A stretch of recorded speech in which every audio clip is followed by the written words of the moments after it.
To be honest, I don't feel like they played with enough passion. You know, Mhm. I feel like to be honest, I think they let them guys off the hook. The games were closer than they were supposed to be.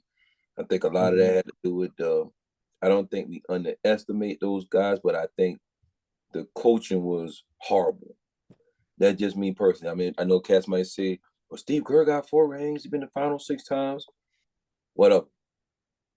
At the end of the day, I feel like there's no way in the world some of those games should have been that close. I mean, like a team, come on, what was South Sudan? I know you said that was one of your new teams or something. You was trying to get Oh citizenship yeah. over there, but Oh there's yeah. no world they were supposed to play us that close and we had to come back and win at the end. No way, man. No way. The what was the semifinal game? We what's the guy? Serbia. Serbia. They wasn't supposed to play us that close. Man, we got two NBA. They got two NBA players on their team, and we got 12.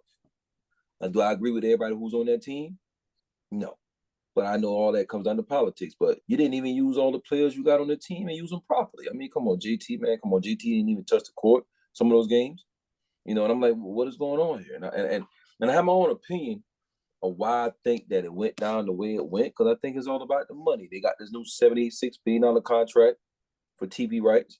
So I think Adam Silver, and I'm going on record for saying this, is trying to push the European game. He's trying to make it more global. But I watched a lot of the Olympics this summer. I watched a lot of surprisingly, a lot of the basketball team. I was even applauding and cheering because all of us was on the same team for your guy, Braun Braun. You I was don't cheering for see LeBron. I that think every day. I think he could have did better. But that's just me. Okay. So it's a lot there, a lot there to unpack. So let's take it one thing at a time. We're gonna save the best for last. But let's get to coaching. You know, LeVar Ball said Steve Nash can't coach. He didn't say that recently. He said Yeah, that in the past. Steve Kerr. So Steve Kerr, yes, Steve Kerr can't coach. Yeah, he said a blind man can coach that team. You Mm-hmm. know, um, so in terms of his job, you made mention that you don't think that Steve Kerr did a good job. Now, question is, you think that he was incompetent, or do you think that the word came down from upstairs to let certain players play a certain amount of minutes and so, or do you think he just had free reign to make all those decisions that he needed to make? Um, I think it was a combination of both, to be honest. I think there was a narrative being pushed that they didn't want us to beat them, but so bad because if we beat, because the narrative that's going on now is that the rest of the world is catching up with us. The rest of the world is catching up with us. So I really don't believe that the rest of the world is catching up with us if we send our best 12 players, because we didn't send our best player. Because, I mean, excuse me, there's no way in the world, no disrespect to D. White, Derek White, but there's no reason in the world Derek White's supposed to be on that team over Jaylen Brown. And that's a whole other conversation. But you're not even the second best player on your own team, and you playing for America. You know what I'm saying? So that's one. A lot of those guys who's on that team, I don't, like you said, and it goes back to your point about the narrative coming from the top. I believe that there's players that were on that team that, in my opinion, shouldn't be on there. You're not one of the 12. You ain't even one of I the agree. 12. I don't think, for one, Derek White. I don't think Bam Adebayo should have been on that team. There's no way in the world you tell me Bam Adebayo is supposed to be on this team, and you got a Karl-Anthony Towns sitting at home. Now I'm not a Karl-Anthony Towns favorite. That's one of my favorite players, but I got enough sense to know that, bro, you could have been sitting at home or go in Mexico somewhere taking a vacation. That's one player. The other player, Derek White. You telling me that he's the best guard, one of the best guards in the NBA? I mean, John Morant, Damian Lillard, the kid from New York, Brunson. Bronson. Yeah, Brunson. Even though I think Brunson, he's in a good system up in New York. But if we're gonna go by just star power and numbers, those three players that could have been in that number one in that So do spot. you so do you buy the explanation of why he was there in terms of they feeling like he was a better fit? No, So now sometimes, let me just say this, sometimes you may have a better player, right? But mhm. then sometimes you have a better fit for that situation. So let's go back.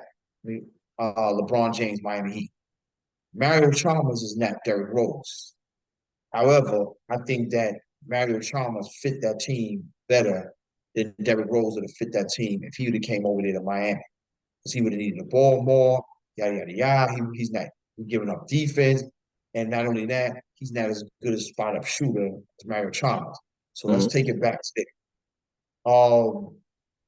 Do you buy that the explanation behind him being there, but they felt he was a better fit for the team than some of those names? Because you conveniently left out Jaylen Brown. Well, go ahead. But Jaylen Brown, that's another thing with him being on the team, correct. And Jaylen Brown could have been on that team. No, like I said, I'm not an NBA coach, but I watch the games. So that goes back to both points about from up high and the coaching.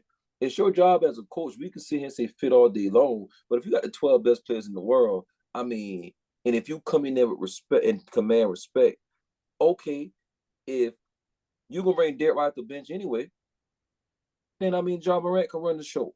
Jrue Holiday, all he was going to do was play defense anyway. Not coming. John's not coming. Well, they're not going to bring no way humanly possible that they're going to bring Ja. But I'm just saying. Not after this. I'm just saying Ja name. But, okay, who was another guard we put out there? Damian Lillard. I'm not a big Dame fan, but Damian Lillard. He's American. So we put Dame Lillard in his spot and let him play next Jrue Holiday. If you worry about defense, hell, you got your boy sitting on the bench, Jason Tatum. All these dudes, the best thing that the NBA players did at the Olympics was when they started playing pressure defense up the whole court. That's when they started outscoring 17, 18 straight points in a quarter. That's when they was losing and started coming back and they was down all those points, they started pressing the whole court. My thing is, it goes to, you don't have the best players over there. And for two, Steve Kerr his system is built off of Steph Curry. You think about it. They lost in the World Cup. Come on, man. Them dudes from Canada wasn't better than us. Germany wasn't better than us. Even if we didn't have LeBron James and Kevin Durant, those dudes weren't better than us. So even if it wasn't the right players, the players they sent, they still were supposed to beat Germany and Canada.